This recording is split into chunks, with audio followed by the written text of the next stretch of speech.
So I hope you can hear me. Thanks for staying for the end here. So we have a great talk coming up by Tristan Buckmaster and Javi Gomez-Serrano on singularities and fluids, the PDE section of our program. Can you hear me okay?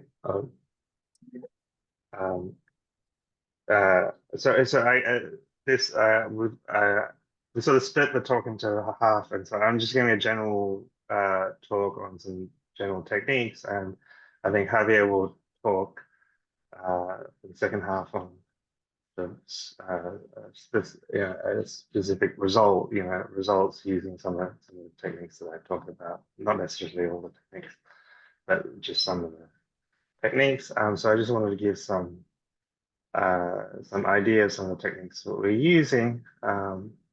So the most famous problem in mathematical fluid dynamics is the Millennium Prize. It's the Millennium Prize problem, where if you take initial data to the Navier-Stokes equation, to the 3D Navier-Stokes equation, does there exist smooth initial data leading to a formation of singularity at time? You can ask this question for the Navier-Stokes equation, even older questions, whether this occurs for the Euler equation, or you have viscosity equals 0. This red term it's not there. And so it's always difficult to deal with things that become singular. And so the first task is to take something that becomes singular and make it and turn it into a problem where something behaves nice. And so what this picture is, this is an animation of a solution to the Burger's equation. And so this is evolving, and in this case, the singular happens where the gradient becomes infinite in finite time. And so I just want to illustrate what a self-similar singularity is. So if you look at this blue curve is the solution to the Burger's equation. Now, if you consider this red box and you rescale this red box to this black box here, then that the blue curve here is the same as the blue curve in the red box.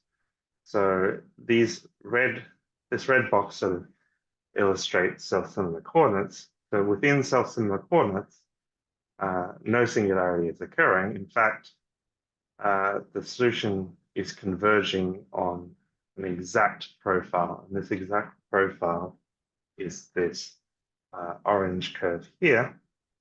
And in this case, you give actually an explicit formula for this profile. So you've taken it from a problem where something becomes infinite to a problem of proving some sort of stability result around something very smooth and very nice. And just from a numerical point of view, it's also the bottom picture is much easier to resolve because you don't have to deal with infinities. And in fact, you're only interested actually in finding, it kind of reduces the problem to finding this this orange curve, which doesn't depend on time.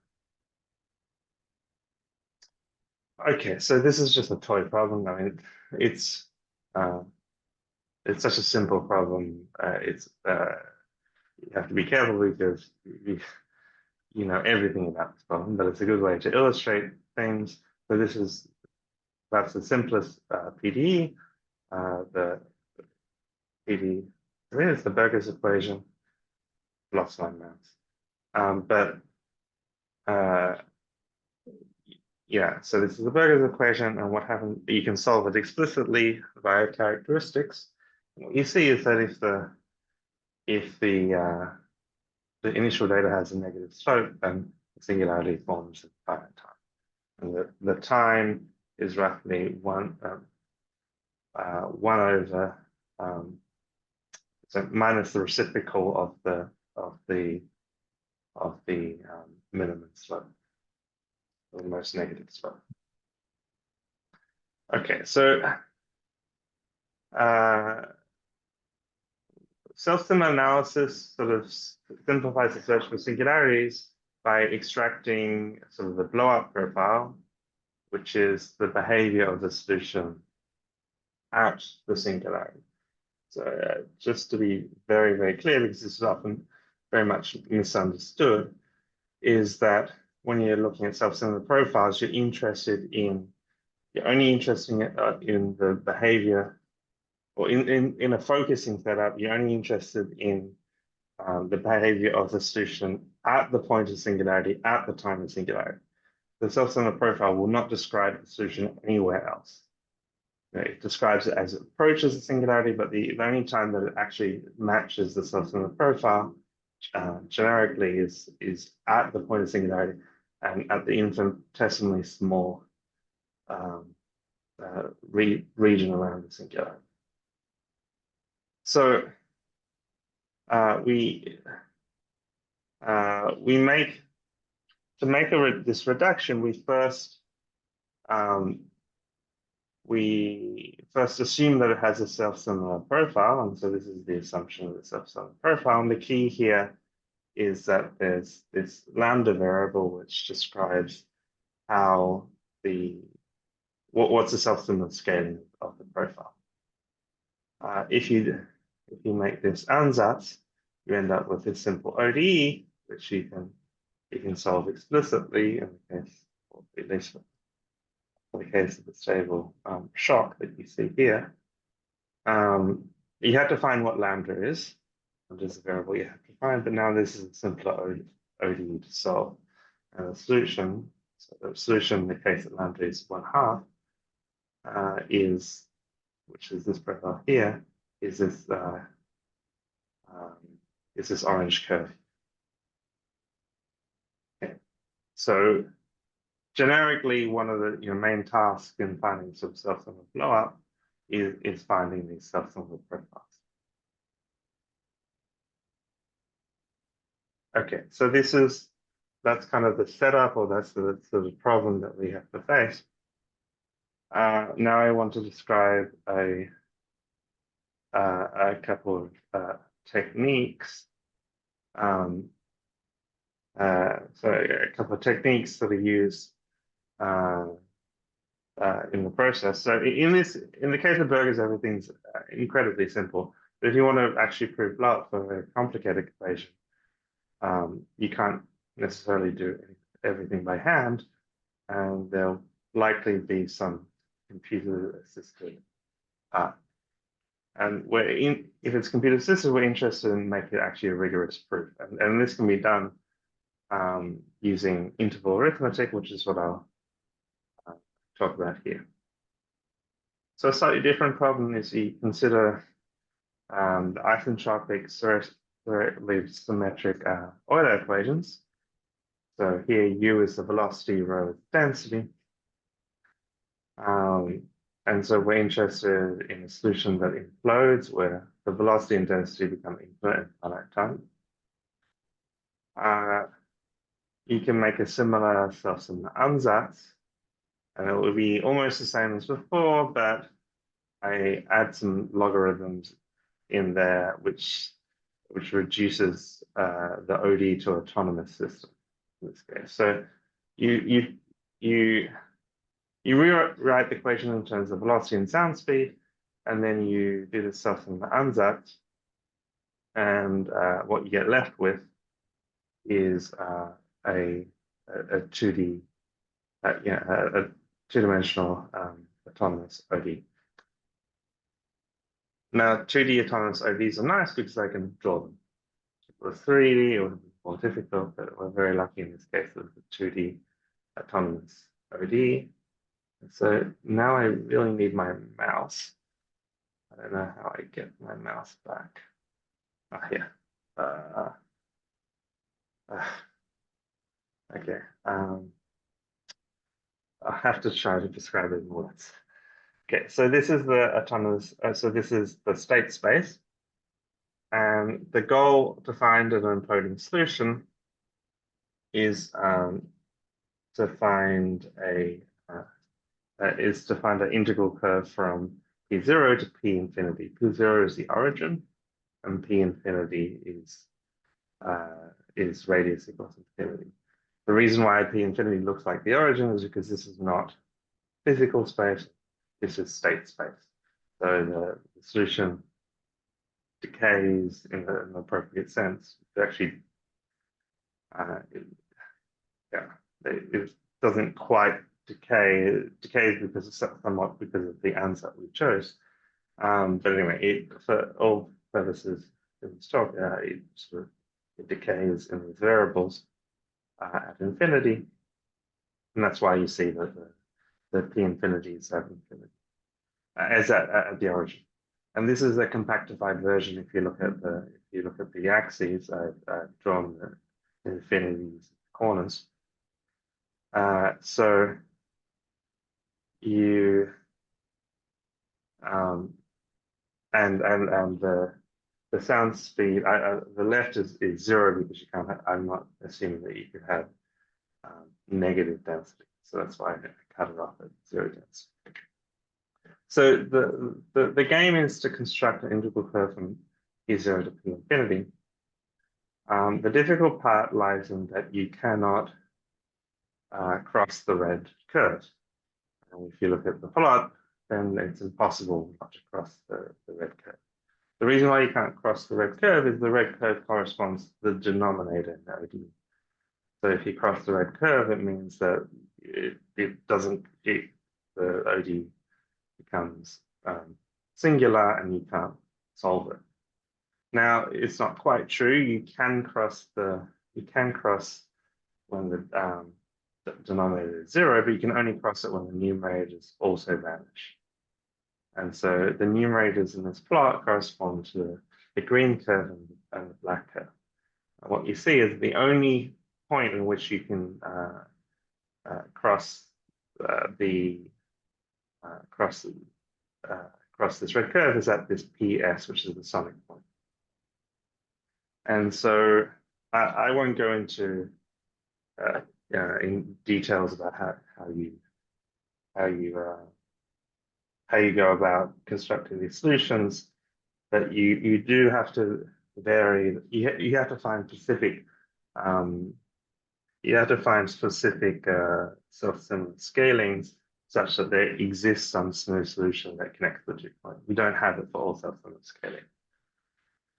And one thing I want to just say is that this, in many points, this is not the only thing that requires computer-assisted proof, but one thing that involves a lot of computer-assisted proof is that when you're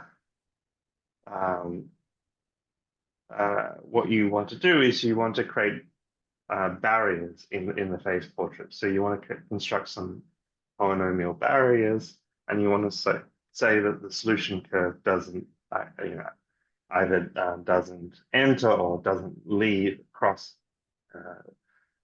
or either it cannot cross the barrier, or when it crosses it can't return back over the barrier. And so this amounts to checking some polynomials are positive. And these polynomials could be of very high degree.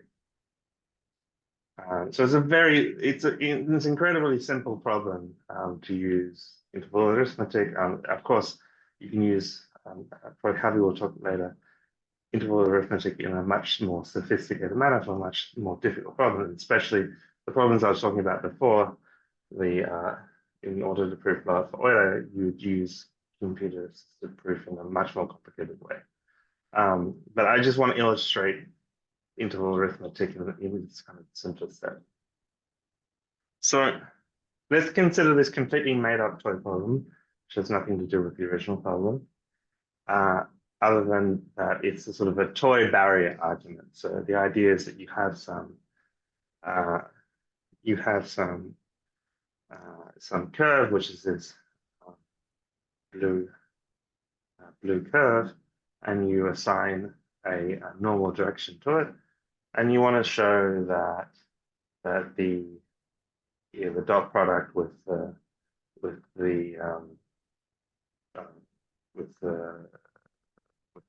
ODE, that the direction from the ODE is across the normal is positive.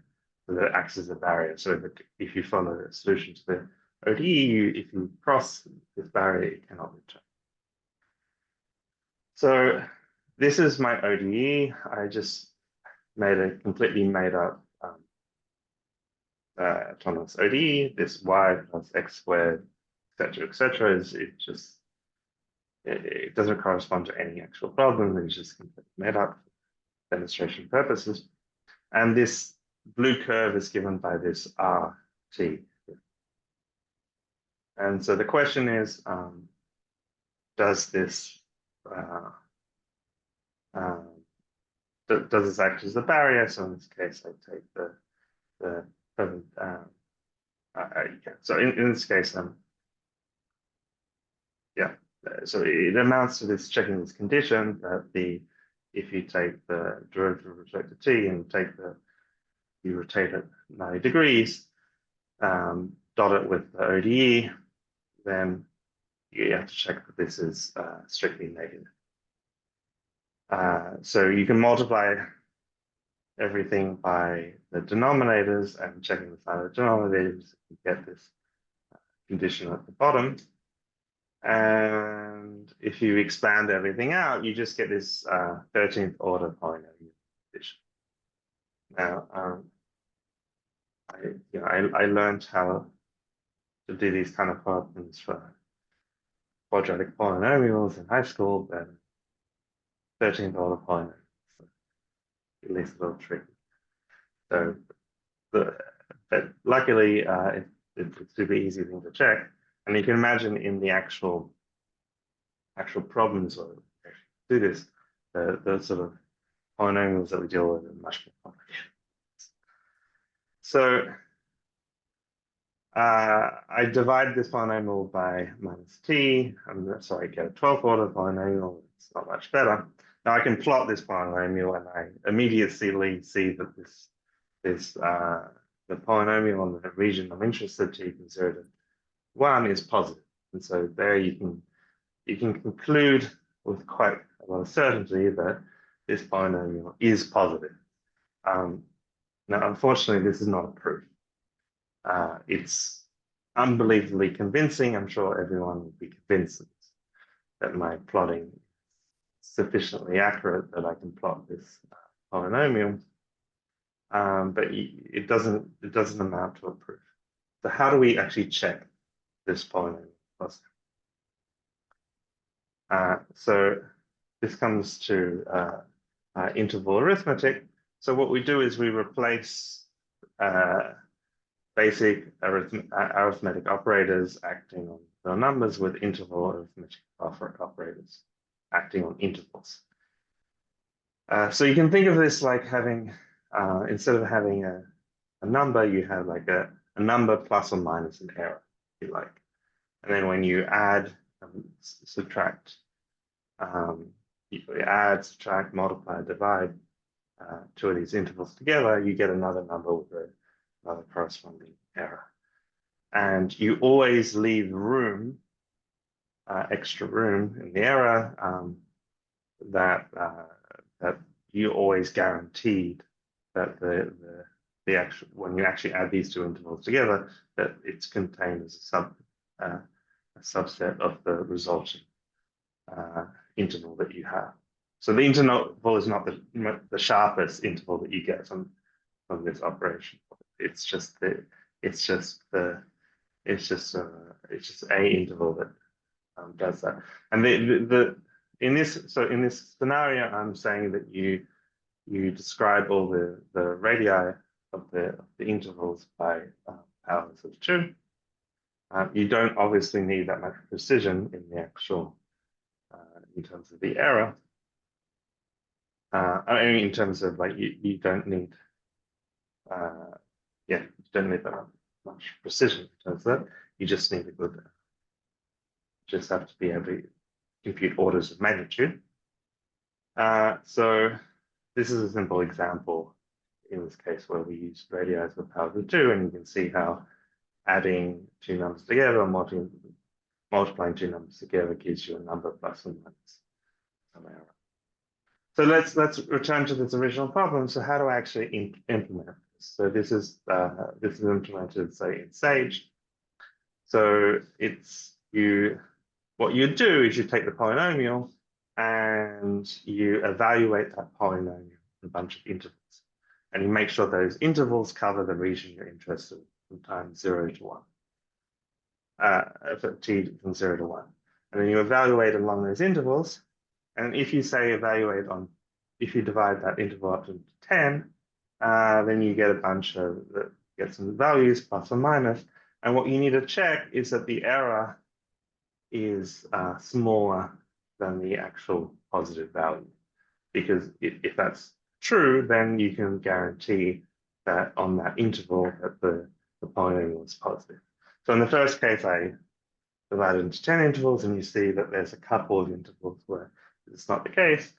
And if you divide it onto 13 intervals, you see that this is the case. And this is kind of the typical thing that you'll see in interval arithmetic, is that there's a lot of like where you have to sort of you do some iteration, and then you have to sort of you divide things up in a certain way, and you don't get absolute certainty, and then you have to divide it up into finer sort of finer regions, whatever that problem could be. It could be an integral, it could be all sorts of things that you're computing. And eventually, if you divide it up fine enough, you get what you want. I should always say that when you're doing the interval arithmetic part of the proof, you already know the proof is correct, because you've already done some numerics, and you've already hopefully got pretty good numerics. You know that the thing you're checking is absolutely true. It's just that you still need to go through this last step, which to actually turn it into a rigorous proof. And this is what turns numerics into sort of rigorous. Okay. So the last thing I want to talk about is the use of physics-informed neural networks to find self-similar profiles. So there was in 2014, Lewin proposed a scenario for the blow-up of the incompressible Euler equations exterior of the cylindrical boundary.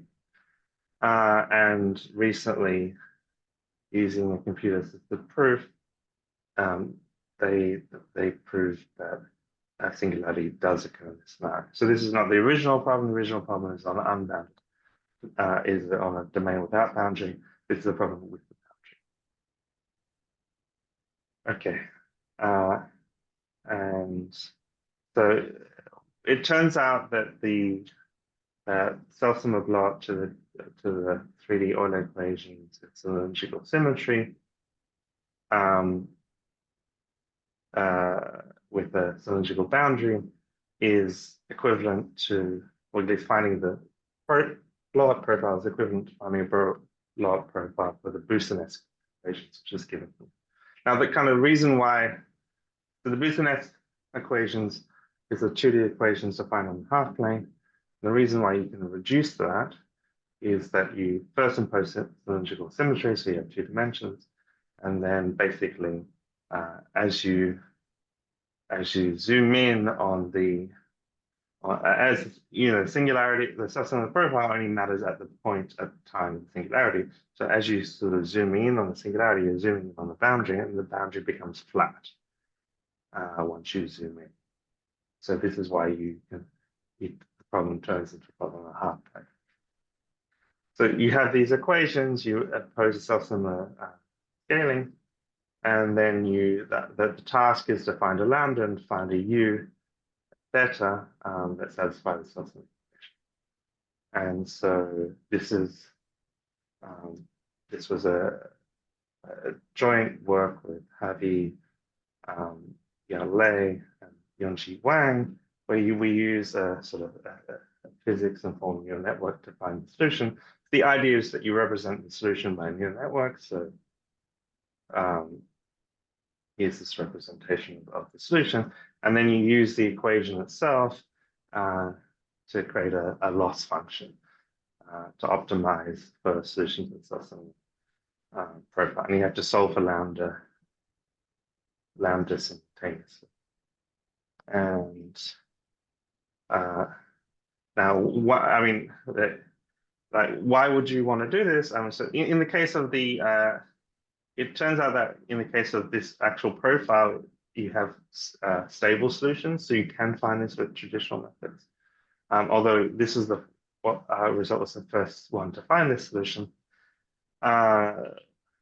One big advantage of this method is you can find unstable solutions. It turns out unstable solutions are kind of critical in order to actually solve the original problem that I showed on the first slide. I mean, that's a longer talk of why that's the case, but the actual solutions that you expect for the incompressible Euler equations and Navier-Stokes is expected to be unstable. And traditional methods cannot find them because traditional methods can solve things by evolving things in time. And if you have instability, it will not converge to anything. Whereas if you set up optimization in the correct way, you can converge to these unstable solutions. So this also answers kind of the question of why you can't see Navier-Stokes blow up. And the reason why you can't see Navier-Stokes blow up is the blow up is likely unstable, so you would never see it. You never evolve things and see it. That doesn't mean that it can't happen, it just happens with probability 0. This is an example of of the neural network training, learning different features throughout the iterations. Yeah, and I think I've used up nearly half the time already, so I think I'll pass on to Javi.